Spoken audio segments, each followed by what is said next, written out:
Island Club, undoubtedly Nigeria's preeminent social institution, whose membership in the last 70 years has attracted high-achieving men of integrity, offers a valuable and credible platform for forging enduring relationships which enhance social harmony and promote national unity. Through the fulfillment of its core mandate of providing a conducive environment for creation and relaxation, the Island Club has in the last 70 years helped a great deal in adding to the quality of social life of Lagos and beyond. Indeed, the Island Club has set a very high benchmark and standard for social clubs in Nigeria. The well thought out and packaged events to mark the platinum anniversary of the Island Club, spread over a period of 3 weeks, featured a business lecture whose topic was Nigeria, Yesterday, Today, and the Future. It was a thorough introspection into the challenges of nationhood and how to surmount the hurdles militating against the marching of Nigeria into the right pedestal, giving her enormous natural and human resources.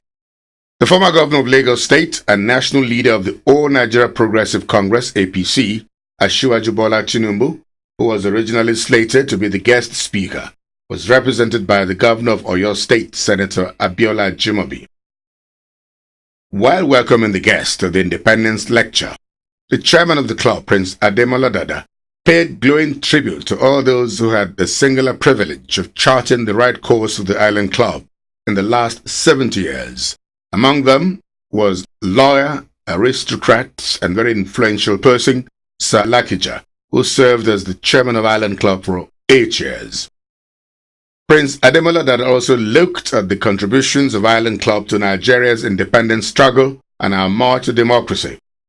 Prince Ademola Dada also used the platform of the event to properly intimate everyone about the desire of the Island Club to construct a multi-story car park to cater for the needs of the club and the entire Onikon axis. This is to help solve the parking of vehicles in the heart of Lagos, which has been a nagging issue for a long time, aggravating the traffic situation in the heart of Lagos. Prince Ademola Dada solicited the assistance of everyone as the Island Club shops for close to 900 million naira for the construction of the car park. The multi-story car park is expected to have other facilities like a squash court and a restaurant in the same complex. A lot of waters has passed under the bridge since the founding of the club in 1943. From colonial rule, we have attained self-government, and from self-government to independence in 1960. The years 1943 to 1960 were turbulent years in the history of our dear country. Those years, too, were very significant in the history of our great club. One of such inheritances is the building of the multi-story car park, which is the main project of the 70th anniversary celebration. We believe the project will be beneficial not only to members of the Island Club, but also to the people of Lagos, especially those who sweat and struggle in the perennial Lagos traffic bottleneck, looking for parking lots. I personally believe that the project will bring a great relief to many motorists who come to Lagos Island to transact business. It will also bring smile to the faces of our neighbors who make the main street their car parks. We trust in God and count on you to make the project a reality. In the lecture, Governor Abiola Ajimobi of Oyo State, who filled in perfectly for Asiwaju Bola Tinubu, began by expressing his joy to be in the midst of fellow members of the Island Club. He, however, regretted the inability of Asiwaju Bola Tinubu to be present at the event, which he had earlier given his commitment to. The lecture also aligned thoughts with the position taken by Island Club's chairman, Prince Ademola Dada, who praised the contributions of the founding fathers of the Island Club to the birth of the Nigerian nation. Governor Ajimobi said that it was time for all Nigerians to work for the rebirth of Nigeria. Every citizen should go back to the time-tested values of respect for elders, hard work, and dignity in labor, attributes that earned Nigerians a lot of respect in those days. A crop of leaders forged in the nationalistic struggle for independence, and schooled in some of the best institutions in Europe and America, took charge and charted a course for our nation. They had a vision and made us dream of a century where, though tongue and tribe may differ, still stands in brotherhood. Those were the days when, with pride, we declared and carried the badge of nationalism and being Nigerian. In the paper titled Nigeria, Yesterday, Today and the Future, the involvement of the military in the governance of Nigeria was blamed for the countercultures embraced by Nigerians today, like inordinate ambition for power, insatiable quest for money.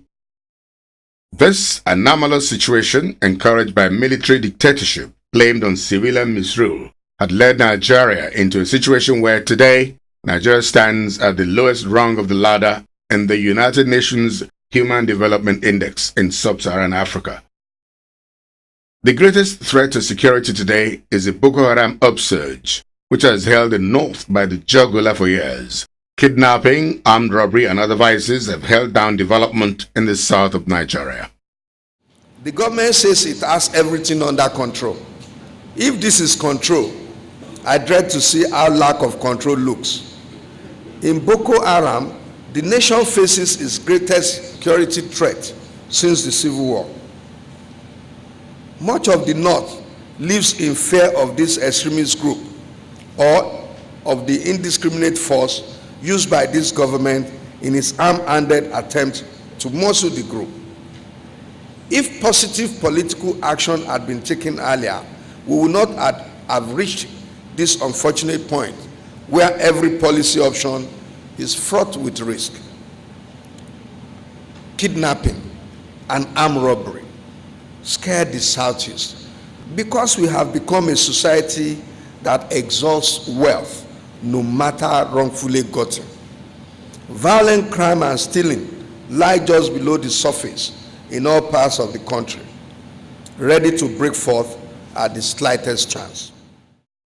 The lecturer prescribes better attention to education, primary, secondary, and tertiary by federal and state authorities as the most potent weapon to deal a final blow to poverty, illiteracy, and unemployment.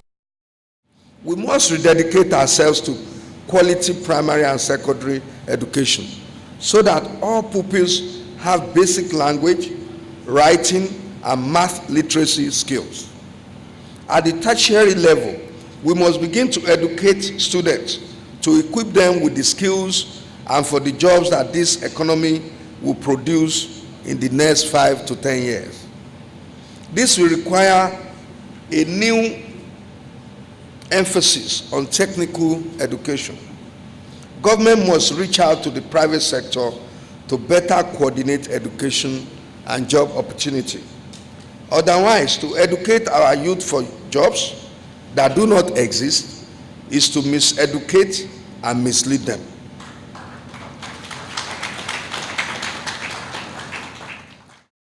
The substitute guest lecturer, Governor Abiola Ajimobi, who has 32 years' experience in leadership in both corporate and government circles, advocated the idea of benevolent leadership and a general attitudinal change by Nigerians.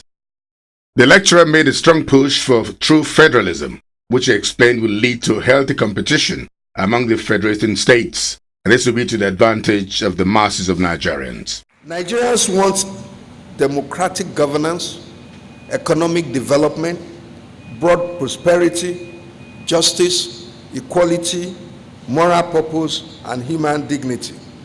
At that point, the state of the nation can be a state in which we are all proud and in which we all can live as free people. A nation where we can be the best that we can be. The question and answer session, which was moderated by a renowned columnist and ranking member of the Island Club, Dayo Shobowale, had a few interventions which threw up more areas that needed to be properly addressed. Those who spoke included Pa Folani Koka, who appealed to the university lecturers to end the long strike they've embarked upon for the sake of our children. Enough is enough. If only for the children's sake, if only for the survival of education, let the lecturers go back to the classes. This is what I would like to have a reply from the speaker today. What I believe ni pé we must talk to both the federal government and ASU. The two of them must reconcile. And I have been in America for a while and just came back home.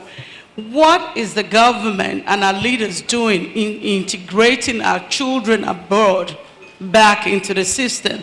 How do we get back into what is going back here? How are we not going to be treated as foreigners, as strangers, as I have heard that you guys have been gone? Yes, people do go places and come back home. Going places is not a crime. Coming back to your fatherland is not a crime. So could you please enlighten people like me and others that will be around the world hearing you, what is the best way to come back and still feel part of the system and contributing in our lovely nation? Thank you.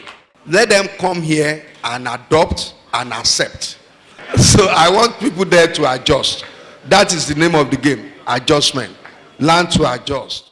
Professor Bolaji Akinyemi, who is a member of the Presidential Amnesty Committee, charged with the mandate to seek a permanent solution to the Boko Haram problem. From the hindsight of the on-the-spot experience he had gone through, which he described as not pleasant, asked everyone not to mix religion with politics. I beg of you, let us keep our politics as our politics and keep our religion as our relationship with our God and not mix the two. Because when you mix the two, you create things you can't control once they get out of hands. Those who created Boko Haram might have thought they were creating something for a limited purpose. Even they have become victims now of Boko Haram. So please, I beg of you. Special awards were presented to Professor Bolaji Akinyemi, Basharun J.K. Randall, and Governor Biola Jimobi. The Independence Lecture to mark Island Club's 70th Founders Anniversary ended with the Island Club Anthem.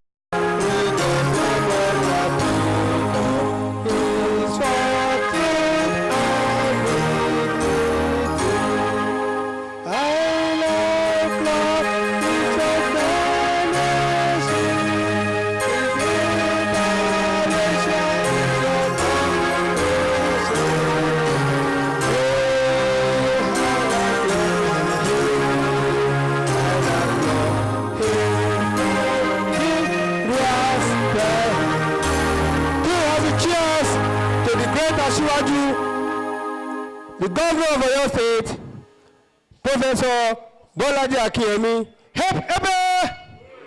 Help Ebe! Help Ebe! Through all the cheers to the chairman of Island Club, trustee and headers of Island Club, and the great members of Island Club. Help Ebe! Help Ebe! Help Ebe! Long live the Island Club, long live the Island of Nigeria. Thank you. The grand finale of the Island Club's 70th anniversary celebration comes up on the 29th of October 2013 with the foundation laying of the multi-story car park by President Goodluck Jonathan with Ebenezer Obey on the bandstand.